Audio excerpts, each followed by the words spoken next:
Hi friends, welcome to Radhika Samayal. புதுசா என்னோட சேனலை பார்க்குறவங்க லைக் பண்ணுங்க, சப்ஸ்கிரைப் பண்ணுங்க, பக்கத்தில் இருக்க பெல் ஐக்கானை ப்ரெஸ் பண்ணிடுங்க. இன்னைக்கு காரசாரமான பாரம்பரியமான ரொம்ப ருசியான மோர் மிளகாய் செய்யலாம். இது எப்படி செய்கிறதுன்னு இப்போ பார்க்கலாம். நான் வந்து 2 கிலோ மிளகாய் எடுத்துக்கிட்டு பின்பக்கம் இருக்கிற காம்போடு ஒரு சிலர் போடுவாங்க. நான் காம்பு எடுத்துட்டு நல்லா வாஷ் பண்ணிக்கிட்டேன். மண்ணு கிண்ணு இருக்கும், அதனால் நல்லா வாஷ் பண்ணிவிட்டு உலர்த்திட்டு, தண்ணி இருக்கக்கூடாது. அதை வந்து நடுவில் இந்த பின் இருக்குது பாருங்கள், அந்த பின்னால் ஒரு சிலர் ஹோல் பண்ணுவாங்க. நான் வந்து அப்படியே கிழிச்சு விட்றேன். நல்லா அந்த நம்ம போடுற மோர் இருக்குது பாருங்கள், தயிர், அது ஃபுல்லாக உள்ளே இறங்கணும். உப்பு எல்லாம் இறங்கினாதான் அந்த காரம் வந்து கம்மியாகும். அதுக்காக எல்லா மிளகாவையும் அப்படியே ரெண்டு ஃபுல்லாக கிழிக்கக்கூடாது, லைட்டாக கீறி விடணும். அப்படி அதே மாதிரி எல்லா மிளகாவும் கீறி விட்டுக்கலாம். இது வந்து சாப்பாட்டுக்கு சைட் டிஷ்ஷாக சூப்பராக இருக்கும். மிளகா வெரைட்டியிலே நிறைய வெரைட்டி இருக்குது. ஒரு சிலர் குண்டு மிளகா ஒரு மாதிரி இருக்க மிளகாவில் மோர் மிளகா போடுவாங்க. இப்போ நான் எடுத்திருக்க மிளகா வந்து மீடியமாக தான் காரம் போடும், ஜாஸ்தி காரம் போடாது. ஒரு சில மிளகா பச்சை கலரில் சின்னதாக இருக்கும், அது ரொம்ப காரம் போடும், அது போடாதீங்க. பாருங்கள், இதே மாதிரி 2 கிலோ மிளகா ஃபுல்லாக நான் கீறி எடுத்துக்கிட்டேன். தயிர் வந்து 1/2 கிலோ பேக்கெட் ஃபுல்லாக ஒரு பேக்கெட் எடுத்துக்கிட்டேன், 500 கிராம். ரொம்ப புளிப்பான தயிர் இருந்தாலும் பரவாயில்ல, ஃப்ரெஷ் தயிர் இருந்தாலும் பரவாயில்ல. அதை நான் பவுலில் ஊற்றிக்கிட்டேன். இதில் வந்து கொஞ்சமாக தண்ணி ஊற்றிக்கலாம், ஏன்னா ரொம்ப திக்னஸாக இருக்குது. ஊற்றிட்டு விஸ்க் வச்சு நல்லா மிக்ஸ் பண்ணிக்கலாம்.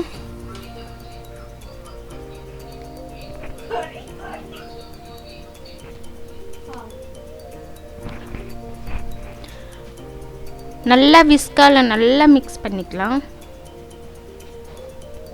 உங்களுக்கு இன்னும் புளிப்பாக வேணும்னா இன்னும் கூட கொஞ்சம் தயிர் ஆட் பண்ணிக்கலாம்.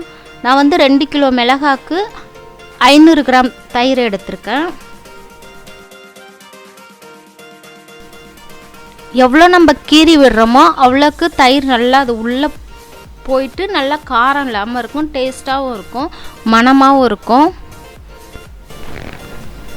இந்த தயிரை மிளகாவில் ஊற்றி நல்லா மிக்ஸ் பண்ணிக்கலாம்.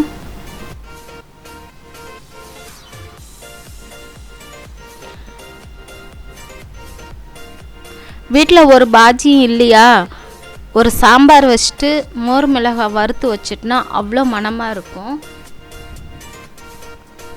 தயிர் ஊற்றின பிறகு கல் உப்பு, நான் ஒரு கைப்பிடி கல் உப்பு எடுத்துக்கிட்டேன், போட்டு நல்லா மிக்ஸ் பண்ணணும். கல் உப்பு நல்லா கரையிற வரைக்கும் நல்லா மிக்ஸ் பண்ணணும்.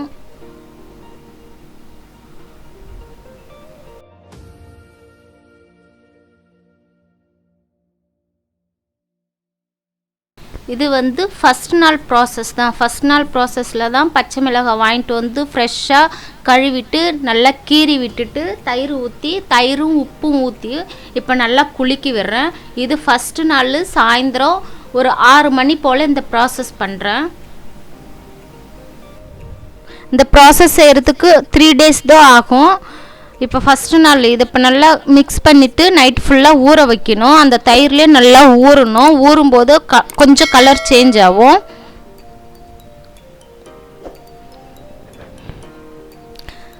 செகண்ட் டே காலையில் இது பாருங்கள் நல்லா ஊறி இருக்குது. நான் இப்போ மொட்டை மாடிக்கு போயிருக்கேன். மொட்டை மாடியில் நல்லா வெயில் அடிக்குது, வெயிலில் காய வச்சிடலாம். கீழே தயிர் லைட்டாக இருக்கும்.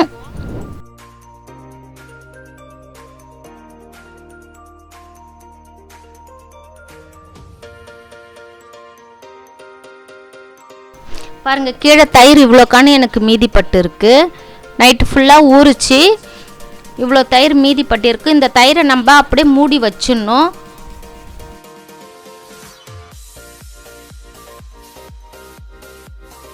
இந்த ப்ராசஸ் வந்து 2வது நாள் காலையில் 10 மணிக்கு இந்த ப்ராசஸ் பண்ணுறேன்.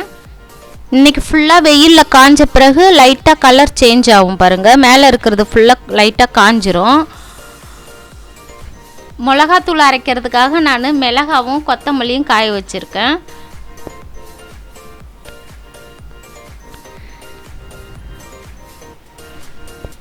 பக்கத்தில் வடகம் காஞ்சிகிட்ருக்கு. வடகம் வீடியோ ஏற்கனவே நான் ஒரு வீடியோ போட்டிருக்கேன். அதோட லிங்க் நான் டிஸ்கிரிப்ஷனில் தரேன், போய் பார்க்கணுன்னா பாருங்கள். நான் இருக்கிற அப்பார்ட்மெண்ட்டோட மொட்டை மாடி பாருங்கள்.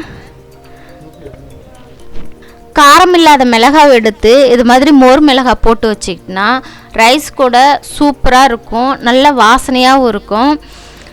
நான் 2 கிலோ மிளகாய் எடுத்து செஞ்சுருக்கேன். இது பதப்படுத்தி வச்சிட்டனா நமக்கு 1 வருஷம் 6 மாதம் வரைக்கும் கெடவே கெடாது, அவ்வளோ ஒரு மணமாகவும் ருசியாகவும் இருக்கும். இது 2வது நாள் மொட்டை மாடியில் காய வச்சுருக்கேன். நான் சாயந்தரம் காமிக்கிறேன். செகண்ட் டே ஈவினிங் பாருங்கள், கலர்ஃபுல்லாக சேஞ்ச் ஆகிருக்கு, நல்லாவும் காஞ்சிருக்கு.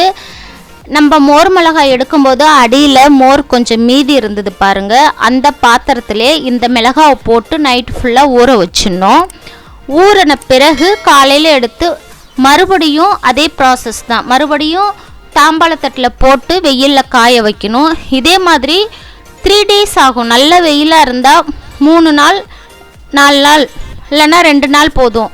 நல்லா காய வச்சு மொறுன்னு காய வச்சுக்கணும். இவ்வளோ தான் ப்ராசஸ். நல்லா டேஸ்ட்டாக இருக்கும். எனக்கு இது 4வது நாள் நல்லா காஞ்சிருக்கு பாருங்கள். ஃபுல்லாக அந்த மோர் ஃபுல்லாக இழுத்து நல்லா காய வச்சுருக்கேன் பாருங்கள். இதை மாதிரி அது சவுண்டு வரணும் போட்டனாக்கா, நல்லா உடச்சினாக்கா மொறுன்னு உடையணும், அந்த அளவுக்கு காய வைக்கணும். நீங்கள் எவ்வளோ நாள் நல்லா காய வைக்கிறீங்களோ அவ்வளோ நாளைக்கு கெடாது.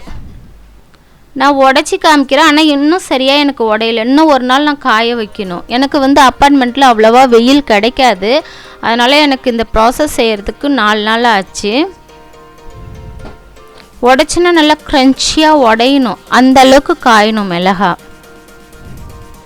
பாருங்கள் நல்லா காஞ்சிருச்சு. இப்போ இதை ஒரு காற்று போகாத பாத்திரத்தில் நல்லா மூடி வச்சிட்டிங்கன்னா 6 மாதம் வரைக்கும் நல்லா வாசனையாகவும் இருக்கும், கெடவும் செய்யாது. இப்போ இதை எண்ணெயில் பொரித்து காமிக்கிறேன் எப்படி இருக்குன்னு.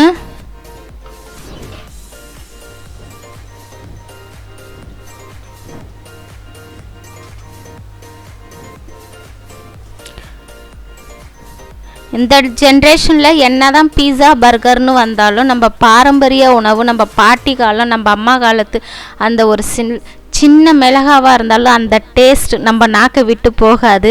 அது செஞ்சு ரைஸ் கூட சாப்பிட்டாக்கா நல்லா இன்னும் கொஞ்சம் சாப்பிடணும் போல் இருக்கும். நீங்கள் மிளகா வாங்கும்போது காரம் போடாமல் மிளகா வாங்கணும், மீடியம் காரமாக இருக்கிற மிளகாவை பார்த்து வாங்கணும். அதில் மோர் மிளகா போடுங்க, நல்லா டேஸ்ட்டாக வரும்.